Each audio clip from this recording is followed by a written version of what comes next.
लातूर जिल्ह्यातल्या निलंगा तालुक्यात असलेल्या नणंद गावामध्ये शेतकऱ्यांचं चूलबंद आंदोलन चालू आहे। संध्याकाळ झालेली आहे। आपण पाहू शकतो सगळ्या महिला असतील, मुलं असतील, सगळे शेतकरी असतील या गावामधले चूलबंद आंदोलनामध्ये सहभागी झालेले आहेत। सकाळपासूनच चूल जे आहे ते बंद ठेवण्यात आलेली आहे। कोणीही स्वयंपाक केलेला नाही।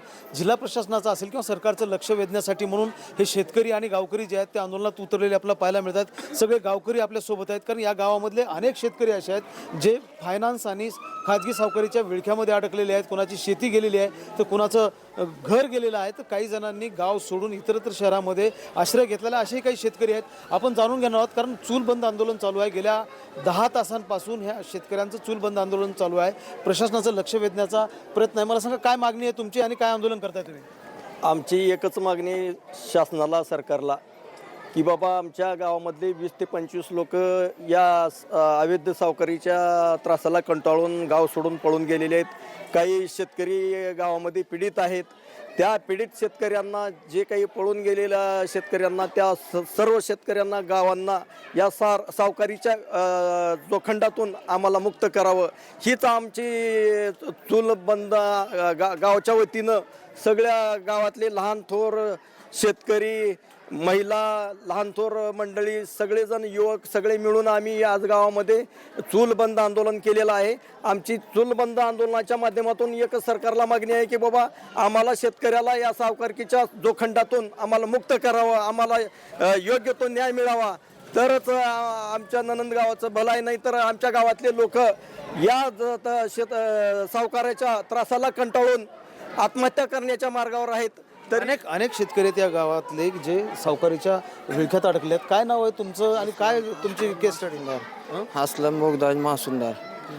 मला 80,000 रुपये घेतलं होतं, तर मला 10 लाख रुपये भरायला लावलेत आणि 5 लाख रुपयाची मागणी करतात ते त्रासानं मी पुण्याला निघून गेलो होतो। लई त्रास देऊ लागले, ते जीव मारण्याची धमकी देत होते, ते लई त्रास देऊ आले होते। तर त्या त्रासाला कंटाळून मी पुण्याला निघून गेलो होतो।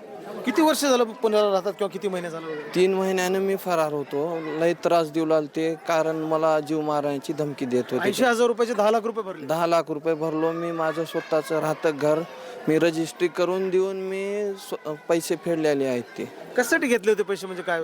थोडं वैयक्तिक काम होतं, त्याच्यासाठी घेतलं होतं मी 80,000 रुपये। ही अवस्था आहे नणंद गावातल्या शेतकऱ्यांची। तुमची काय परिस्थिती आहे? आमची 1.5 लाखाची जामीन घेतलो होतो। त्या 1.5 लाखावर त्याने 50-55 लाख रुपये केले आणि आमची जमीन 5 एकर लिहून घेतली। लिहून घेऊन आता अजून 1 कोटी रुपये देणं काढतात। 1 कोटी रुपये देणं काढून आमच्या शेतात त्यांनी कब्जाला येत आहेत। तर म्हणजे म्हणजे तुम्ही कर्ज घेतलं नव्हतं, जामीन राहिलं? जामीन म्हणून जामीन राहिल्यामुळं 1 कोटी रुपये, 1 कोटी 20 लाख इतकं त्यांनी माझ्यावर कर्ज काढलेलं आहे। म्हणजे ज्यांनी 1.5 लाख रुपये कर्ज घेतलं होतं त्यांचे तुम्ही जामीनदार होतात? जामीनदार होतो। आता जे कर्ज घेणार आहेत ते कुठे आहेत? ते फरारच आहेत। हां, पुण्याला आहेत, म्हणतात इकडं आहेत, तिकडं आहेत। म्हणजे त्यांनी 1.5 लाख कर्ज घेतलं, तुम्ही जामीनदार राहिलात आणि त्याच्या बदल्यामध्ये पैसे दिले आणि जमीन पण लिहून दिली? जमीन पण लिहून दिली।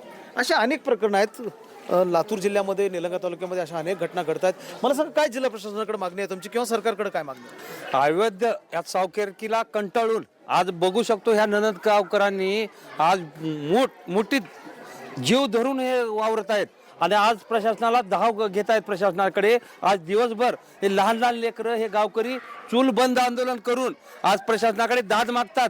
मला यांच्यातून न्याय पाहिजे, हा तर प्रश्न आहेच। पहिलंच ही वरून राजा पाऊस नाही, हा विमा नाही, त्याच्यातून अजून ह्या कारखान्याला उसं देऊन 8 महिने झालं बिलं निघत नाहीत। नाही ती प्रश्न नवीनच आहे शेतकऱ्यासाठी, पुढं नाही ती प्रश्न नवीनच आहे, पण काय करायचं? आज ह्या शेतकऱ्यांनी कंटाळून. तुमची काय परिस्थिती आहे? आमची 5 एकर जमीन लिहून घेतली।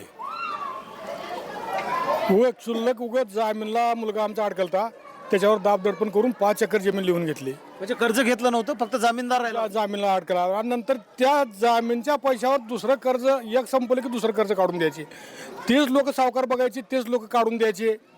अशा प्रकारे कर्जाचा भडीमार केले आमच्यावर. लातूर जिल्ह्यातलं हे ननंद गाव आहे जे पूर्णतः सावकारकीच्या आणि खाजगी फायनान्सच्या विळख्यात अडकलेलं आहे आणि या गावातल्या शेतकऱ्यांची गावकऱ्यांची जी परिस्थिती आहे त्यातून मुक्त करा अशा प्रकारची एक मुख्य मागणी जी आहे ती गावकऱ्यांची आहे.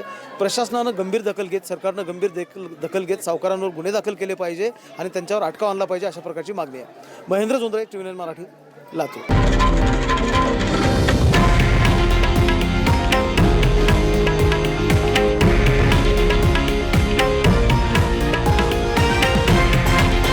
हे आहे देशातील नंबर 1 न्यूज नेटवर्क आणि आपण पाहत आहात TV9 मराठी, एकमेव.